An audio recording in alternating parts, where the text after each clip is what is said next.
नमस्कार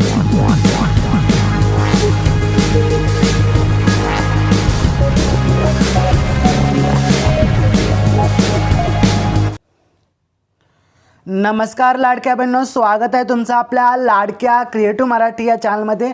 तर पहा, लाडक्या बहिणींसाठी आता खुश खबर समोर आलेली आहे। नक्की काय असणार ही खुश खबर, संपूर्ण अपडेट आपण आजच्या व्हिडिओमध्ये जाणून घेणार आहोत। तत्पूर्वी लाडक्या बहिणी जर आपल्या चॅनलवरती नवीन असाल तर नक्कीच क्रिएटिव्ह मराठी या चॅनलला सबस्क्राइब करून बाजूला बेल आयकॉन देखील ऑलवरती सेट करून घ्यायचं आहे, कारण आपल्या चॅनलवरती असेच महत्त्वाचे अपडेट पाहायला मिळतात, जसे की शैक्षणिक योजना असतील किंवा लाडकी बहीण योजना असतील, शेतकरी योजना असतील, अशा अनेक योजना आपल्याला एकाच ठिकाणी पाहायला मिळतात। तर नक्कीच अशा योजनांच्या अपडेटमध्ये राहण्यासाठी आपल्या चॅनलला सबस्क्राइब करून ठेवा।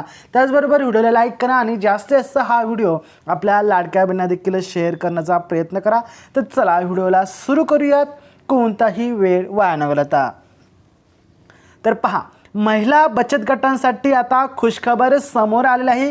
ही खुशखबर खूप महत्त्वाची आहे, आनंदाची अपडेट आहे, ते पाहूयात। सरकारने घेतला हा मोठा निर्णय, पहा आणि या संधीचा फायदा घ्या। संपूर्ण शेवटपर्यंत हा व्हिडिओ पहा। व्हिडिओ कसा वाटतं कॉमेंटमध्ये सांगायला विसरू नका। तर पहा लाडक्या बहिणींनो, महाराष्ट्रातील महिला बचत गटांसाठी आता नवीन वर्षाची सुरुवात एका अतिशय दिलासादायक आनंदाच्या बातमीने होणार आहे। ग्रामीण महिलांच्या कष्टाला आता हक्काचं व्यासपीठ मिळणार असून त्यांच्या उत्पादनाच्या विक्रीसाठी शासनाने एक मोठा महत्त्वाचा निर्णय घेतलेला आहे, म्हणजेच एक पाऊल उचललेलं आहे महत्त्वाचं। काय आहे उमेद मॉल संकल्पना आणि त्याचा फायदा नक्की कोणाला होणार हे देखील आपण तेवढंच जाणून घेणार आहोत या ठिकाणी। तर पहा, या ठिकाणी काय सांगितलं आहे, महाराष्ट्र राज्य ग्रामीण जीवनोन्नती अभियान अंतर्गत उमेद कार्यरत असलेल्या हजारो महिला बचत गटांसाठी एक अतिशय आनंदाची आणि खुशखबर या ठिकाणी आलेली आहे।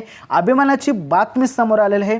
1 जानेवारी 2026 रोजी राज्य सरकारने एक महत्त्वपूर्ण शासन निर्णय, म्हणजेच GR आपण त्याला म्हणतो, हा घेतलेला आहे। आणि त्यामध्ये नेमका काय आहे हा GR ते देखील आपण सविस्तर या ठिकाणी पाहत आहोत।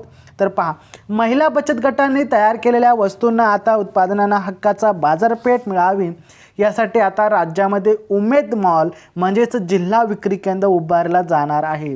विशेष म्हणजे वाढती मागणी आणि गरजा लक्षात घेऊन 10 ऐवजी तब्बल 13 जिल्ह्यांमध्ये हे मॉल उभारण्यास शासनाने हिरवा कंदील दिलेला आहे, म्हणजे ग्रीन सिग्नल दिलेला आहे, तुम्ही मॉल उभारू शकता। आता या मॉलचा फायदा काय असू शकतो ते देखील थोडक्यात पाहूयात।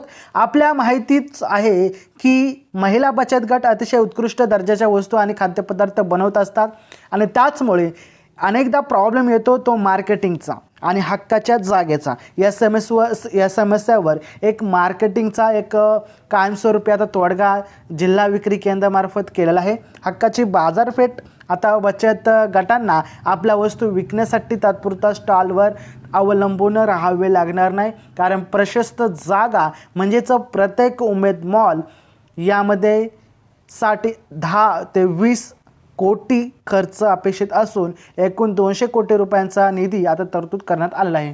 कायमस्वरूपी विक्री केंद्र या निर्णयामुळे उत्पादनांना केवळ प्रदर्शनापुरताच मर्यादित न राहता वर्षभर विक्रीसाठी उपलब्ध करून देखील देता येईल। तर पार्श्वभूमी काय सांगते, महिला बचत गटांना तालुका, जिल्हा आणि विद्यापीठ आणि विभागीय स्तरावर आपली उत्पादने विकता यावीत यासाठी 2029 पासून सातत्याने प्रयत्न सुरू आहेत। याचे एक भाग म्हणून 11 ऑगस्ट 2025च्या शासन निर्णयानुसार सुरुवातीला काही जिल्ह्यांमध्ये विक्री केंद्र उभारण्यास परवानगी देण्यात आली आहे।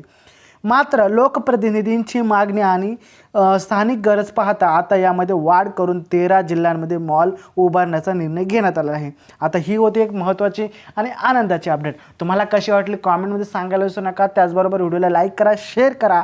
चला भेटूया पुढच्या व्हिडिओमध्ये, तोपर्यंत काळजी घ्या। जय हिंद, जय महाराष्ट्र, वंदे मातरम।